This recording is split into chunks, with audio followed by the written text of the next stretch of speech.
Meanwhile, EU funding is still available for those eligible. This is a message the Director of EU Programmes will give the Women in Business Group as the guest speaker at their monthly breakfast tomorrow morning. Charles Collinson spoke to our reporter Katie Docker. The main advice is that there is still EU funding which they can tap into. Obviously, they meet all the eligibility criteria, but if they do, we would like them to access these funds before, unfortunately, we leave the European Union. And could you tell me more about your role in particular? Yes, I'm the Director of European Programmes, and my role is to monitor and administer all the structural funds that are given to Gibraltar. So it goes from the negotiating of the programmes right through to the day-to-day claims that beneficiaries might make. And you mentioned earlier that funds were still available. What kind of things and what kind of businesses can apply for these funds?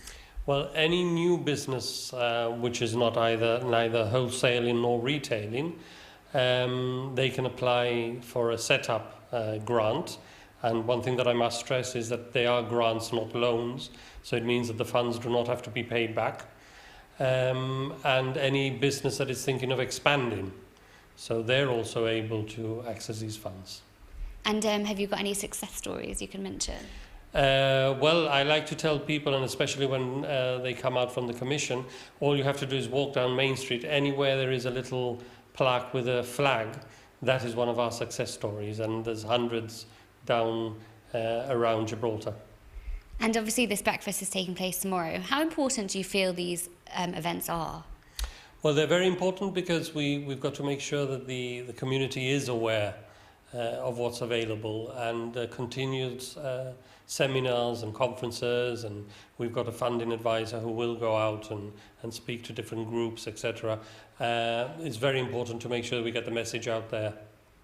And obviously it's a Women in Business meeting, so what are your thoughts on that? Well, it's excellent because that is one of the main pillars of the different programs, gender equality. There has always historically in the past been a slight imbalance whereby men in business would access the funds. So we want to try and make sure that women do as well.